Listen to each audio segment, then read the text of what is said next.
Mr. Chowdhury, great to have you on our program, The Business Detective. My first question to you is, share with us your amazing success story in a few steps. Thank you so much, Dinesh. I've had a 45 long years of journey with tons of ups and downs, and come from a small country like Sri Lanka, Nepal, and I had started very in a modest way from a business family, going to public school in public buses, etc., and had to come to business at a pretty early age without being able to complete my university education.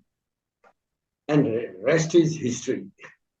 And you know that we now work in many different geographies all over the world. Some of our business verticals have done extremely well globally. Hospitality, for instance, Sri Lanka, that's one of our identity, starting with what we did in 1996, 97, which was one of the worst times in the history of Sri Lanka. That's when events and destiny brought us here, and I decided to do a joint venture with the Taj, and which was a larger joint venture, which originated with Samudra, Taj Samudra, Colombo. We decided to enlarge that and included two of the Maldivian property. One was shut down. The other one was at best 3-star, and raised it to a different level. At one time, it used to be the best one, the Taj Exotica, and then we created a vehicle called Taj Asia. So, I mean, life has been very interesting in many respects, because many people tell me that, somehow you build this in the midst of chaos and political transitions, which have never come to an end. Your own country, you know that we went through that 12 years of very difficult Maoist armed struggle, and 27 governments in 26 years' time, series of changes ranging from monarchy to the newest republic in the world. We have been here in Sri Lanka and never given up on Sri Lanka. In fact, I have great belief and trust and confidence in the fundamentals of Sri Lanka, which I always talk about. We made our first investment in 1996 with Taj, and then subsequently again in 2006-07. That was another very difficult time Sri Lanka was going through, and that's when we joined forces with a very respected family in the hospitality space, Hiran and Sirumal Kure of Jetwing, and we partnered in Viliwana, which is highly regarded. And now, once again, when Sri Lanka is fighting with the overall crisis, which has different angles. It has a political angle, it has a geopolitical angle, it has a financial and monetary angle.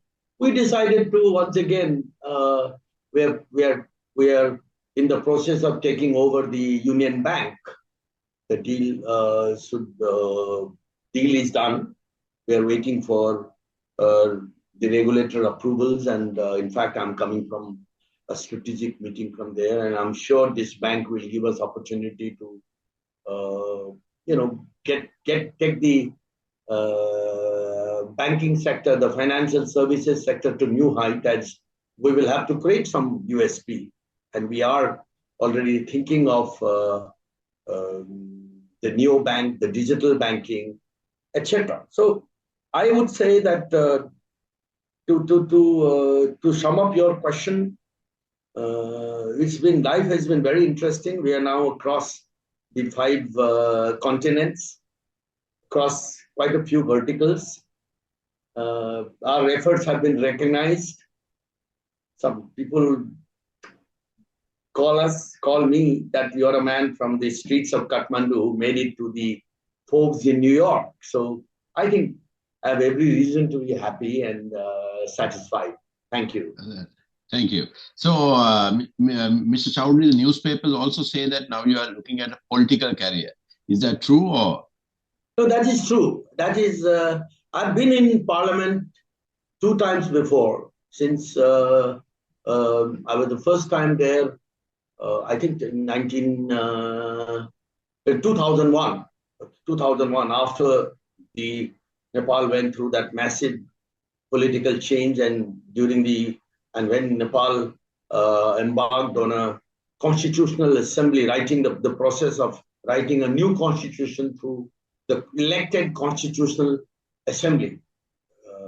So I was invited to be part of that as a professional, did my part to make sure that the constitutional provisions are aligned with the global trends and did not bar the private sector, right to property, right to invest, etc. And we did that pretty well, although the Constituent Assembly was elected on the strength of the left and ultra-left forces, including the Maoists. But there were a lot of apprehensions. That process continued, but I came to a conclusion about 4 years back that if we have to transform Nepal from an economic perspective, from a development perspective, and the development and economic priorities have to sit in the center stage, I cannot afford to just be an expert giving speeches in the parliament. I'll have to play a more deeper role. And I'll have to go down to the people to get the mandate from the people. I'll have to have a say in my party because in the multi-party system, it's all about what party tells you to do. And I've fulfilled. I think I've gone through very happily all these steps. I'm a senior member of Central Committee of my party, and I contested the election. Now I'm a member of Parliament just 2 months ago. And I do believe that Nepal is going through a huge transformation. This is going to be another transformation where the sentiments of the youth need to be addressed, sentiments of the 6 million diaspora who are living all over the world, who like to come back, who like to see a more prosperous Nepal, a Nepal which gives opportunity for them to live a dignified life. The quality of life in terms of education, health is no less than anywhere else. Farmers are able to compete with our neighbors. The industry and the private sector is able to grow. I think these are the minimum asks and very reasonable asks. And if we have to deliver that, every party will have to realize that that's not going to happen just because of the politics keeping in the center stage. Politics may become the vehicle to deliver, but ultimate end goal and ultimate destination is a happy Nepal. And that's what I'm working towards. I'm very seriously. I've committed to give my best. Rest, future, God will decide. Okay. Mr. Chaudhary, you have invested big in Sri Lanka. How bullish are you about Sri Lanka? And also, what advice would you give the government to come out of this crisis? Look, I've always believed in the fundamentals of Sri Lanka. I mean, I've talked about it publicly. As a matter of fact, I'd like to remind the audience once again that this is the same country which at one time Lee Kuan Yew thought that if he could emulate Sri Lanka and make Singapore into a Sri Lanka, he would consider himself successful. I can assure you that he wouldn't have said that without reason.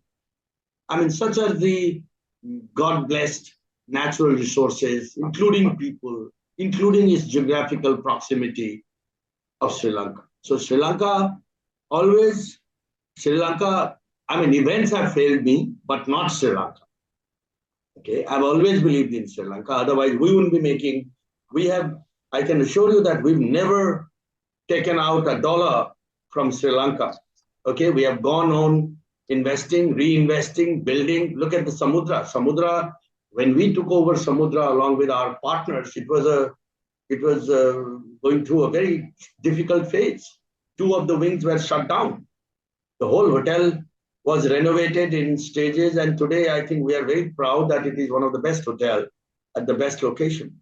And there are multiple properties that the partners are managing. We have a lot of properties with our other partnerships with my friend Sanjeev Gardiner of Golf Ace, my friend Iran Kure of Jetwing, etc. And we are also trying to get into other sectors where we have a strength, like, for instance, produce clinker and cement, for which the government is investing more than $500 million every year in buying clinker from the other country, whereas Sri Lanka should be a net exporter of cement.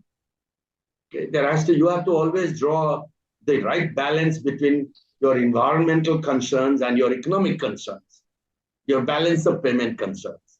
I think time has come for Sri Lanka to go back to the drawing board and to redefine itself, because the competition is growing, new economies have emerged. We have to truly once again rediscover what are our strengths, where we would like to bank on. What are these particular areas of focus where we would like Sri Lanka to emerge as the destination? To me, it can be a hub for technology, it can be a hub for education, it can be a hub for tourism, no question about it. You can't find, I think, if at all there has been, Singapore has always undersold itself. I think for Indians, okay, even for Chinese for that matter, or for South Asians, leave alone Europeans and Americans. There couldn't be a better destination than Sri Lanka, but we will need connectivity.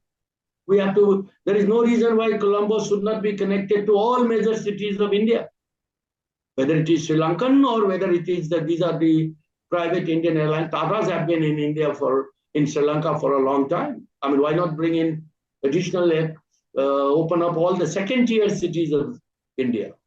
That's what we're trying to do in Nepal. Sri Lanka had reached. I think you need to once again start aggressive marketing. You can't say that, okay, sorry, we don't have the resources. I think the private sector, those who are in the hotel industry, they have to come together. They have to put in some serious resources on the table, which has to be backed and supported by the Sri Lankans, as well government, as well as the other entities who are involved, whose states are involved.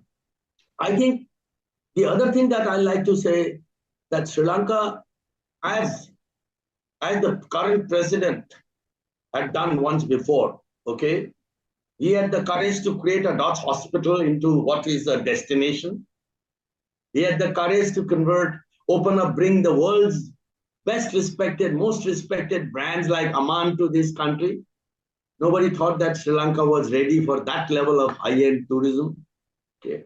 I think, and luckily he's on the chair. He's in the chair and he understands what the people are looking for. People are looking for quick decision. People are looking for resolution of the issues. For instance, the institution like BOI, which I'm so happy that someone like yourself is heading, needs to take its capabilities and authority to the next level to address problems and solve the problems. Give a clear answer within a defined period, whether it's yes or no.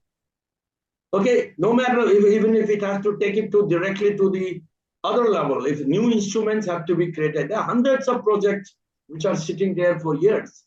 I think you need to resolve them. And BOI has to be the driver of the next level of growth of this country.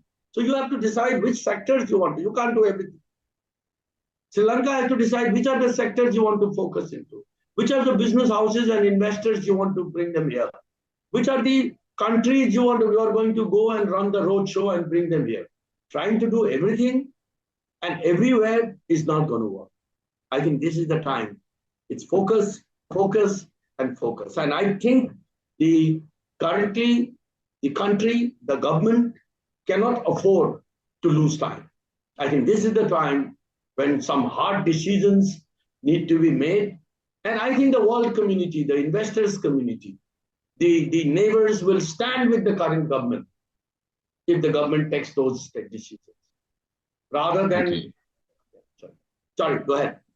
Yeah. On a personal note, how do you keep yourself inspired and motivated? Well, I come to Sri Lanka from time to time. It's a country which I consider as my second home, and I love associating and spending time with people here, my friends here. But even otherwise, I'm a spiritual man. You know, I believe my guru, Sri Ravi Shankar, has all taught me that there has to be a delicate balance between your materialistic side of the life and your spiritual side of the life. One is, if your one pillar is too strong and the other one is weak, it's not a balanced life. You cannot be happy. And that has many different facets.